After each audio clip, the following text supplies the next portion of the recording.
Concedo a palavra ao senador Donizete. Senadora Regina. Senadora Regina, que olha preside esta sessão. Eu tinha me inscrito hoje para fazer um discurso mais longo e sobre uma outra temática, mas, dado o adiantado da hora e devido às colocações, inclusive, feitas por Vossa Excelência no final, e considerando as notícias do final de semana dessas revistas que são o lixo da informação e da comunicação no país ultimamente, eu quero dizer que o presidente Lula disse que resistirá, que sobreviverá. E eu quero reafirmar isso dizendo que quem viver verá que o presidente Lula resistiu e sobreviveu a essas estupidez, covardia feita por setores do Judiciário, do Ministério Público e dos meios de comunicação. Alguém já disse aqui hoje que nós temos a pior oposição que esse país já teve.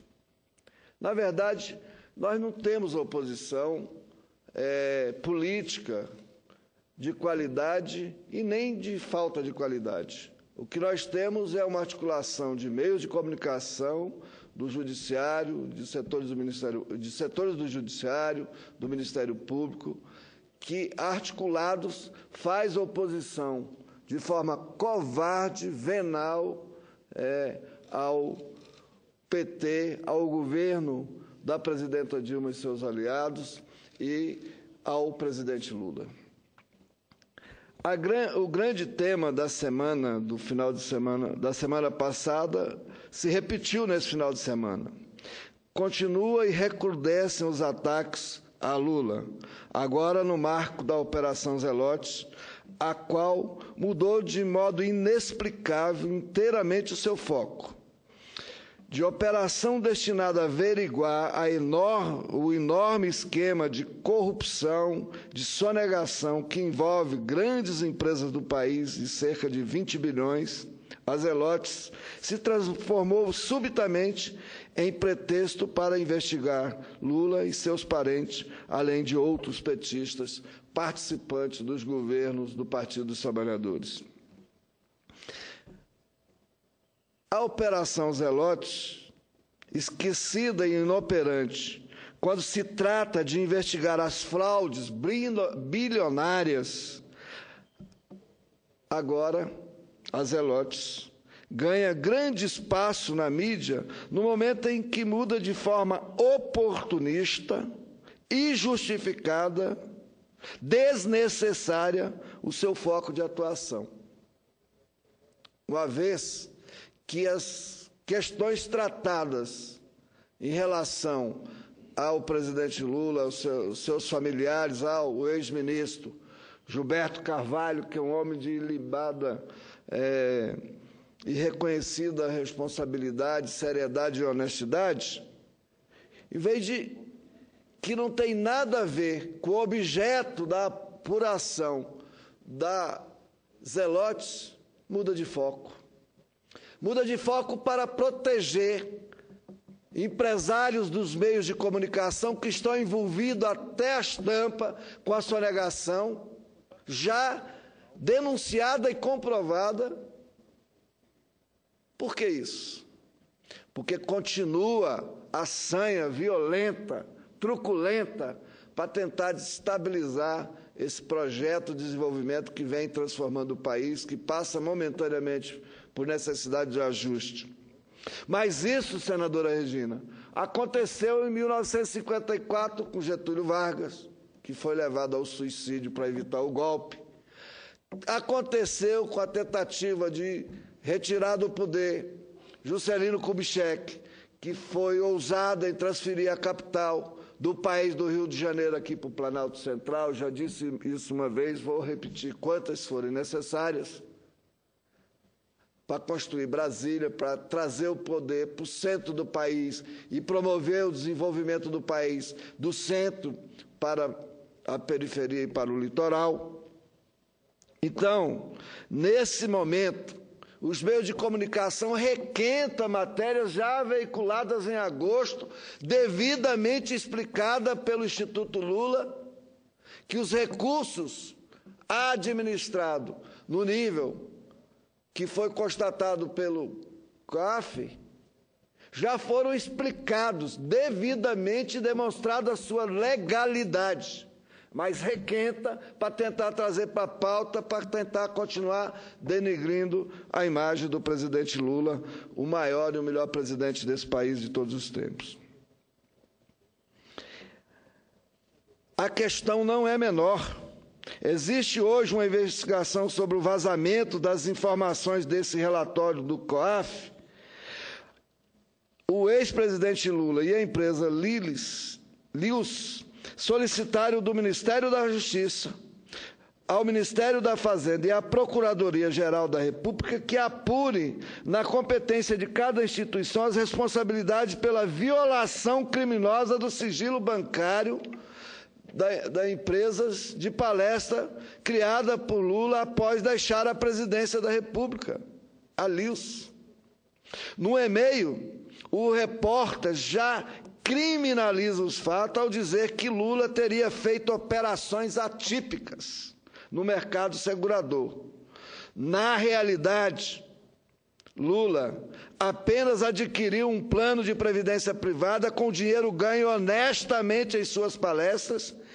É isso que informa o relatório do COAF, vazado criminosamente para a revista Veja e requentado pela revista Época. Essas e outras coisas que acontecem no país, que é preciso que os nossos telespectadores e rádio ouvintes aqui da TV Senado e da Rádio Senado prestem atenção. Eles perderam as eleições, perderam no voto, disputado um projeto, e perderam por 4 vezes. A primeira, perderam para o presidente Lula, dizia que o presidente Lula não sabia governar, que ia entregar o país rapidamente. Tentaram retirar o presidente Lula a competência, a habilidade e a capacidade de fazer políticas públicas que vá resolver as necessidades da população. O fez o presidente querido que é e reconhecido mundialmente. Perderam na sua reeleição, perdeu na sucessão quando dizia que a presidenta Dilma não daria conta de governar, ela foi reeleita. E agora tentam prolongar a eleição, busca de todos os meios o golpe. Coisas que eram legalmente aceitas no Tribunal de Contas da União, que foram durante 21 anos exercitadas no âmbito do governo e respeitadas e aprovadas no Tribunal de Contas da União, agora, inexplicavelmente, depois do jogo concluído, querem mudar a regra do jogo e o tribunal faz o esforço para mudar. Então, senhora presidenta, o presidente Lula não fez nada de ilegal na movimentação financeira. Os recursos são oriundos de atividades profissionais legais e legítimas de quem não ocupa nenhum cargo público. Os valores mencionados no vazamento ilegal se referem a 70 palestras contratadas por 41 empresas diferentes. Todas as palestras realizadas, contabilizadas e com os devidos impostos pagos. Tem palestra até para a Infoglobo, do mesmo grupo de comunicação que edita a revista Época. As matérias desta semana demonstram, dessa forma, que persiste a campanha para desconstruir a imagem de Lula, político brasileiro que tem mais prestígio internacional, figura nacional respeitada por todo o mundo. Tal desconstrução faz parte de uma política de terra arrasada, a qual visa que o projeto popular iniciado em 2003 seja enterrado no máximo até 2018. Não bastaria o golpe, é necessário assegurar que o PT não volte ao poder. Na realidade, o objetivo maior é outro. É preciso entender o que está em jogo aqui.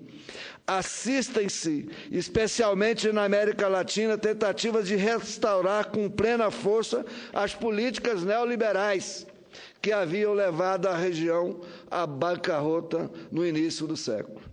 Trata-se da reestruturação neoliberal, mais apropriadamente denominada por Domênico de Masi de vendetta neoliberal. O Brasil, a maior economia da região, é o principal palco dessa disputa política e ideológica, por ser a maior economia da região.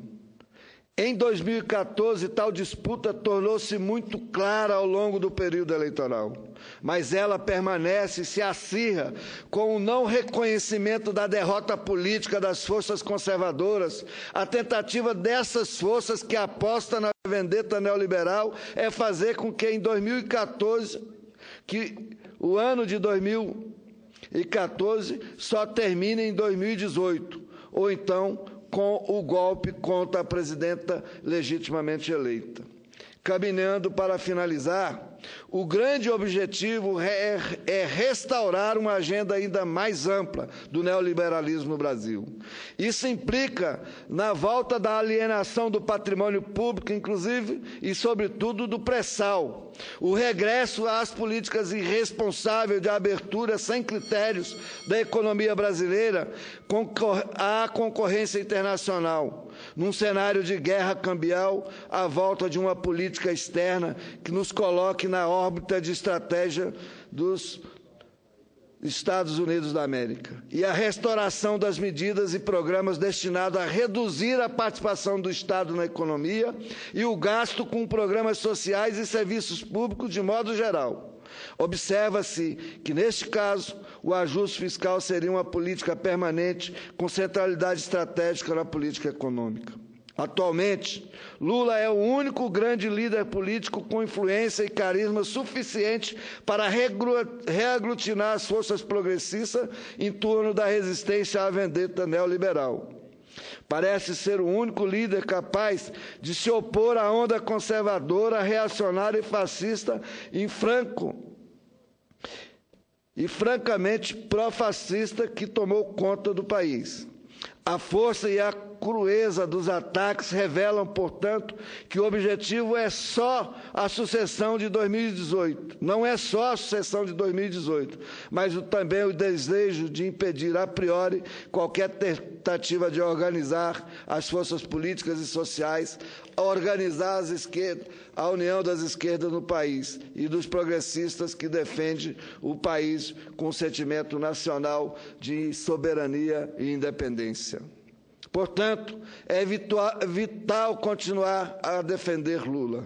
E é vital também defender a democracia contra o golpe, a tolerância contra o ódio, a intolerância contra o ódio e o projeto que combinou pela primeira vez na história o desenvolvimento econômico com combate efetivo à pobreza e à redução das desigualdades sociais, como reestruturação, contra esta reestruturação neoliberal. Por isso, termino reafirmando, presidente Lula, sua família certamente vai provar que não tem fundamento essas levianas acusações requentadas na imprensa todos os dias e reverberadas aqui pela oposição, que nem sabe direito ser oposição. Será provado e, como disse já a senadora Regina, Lula sobreviverá.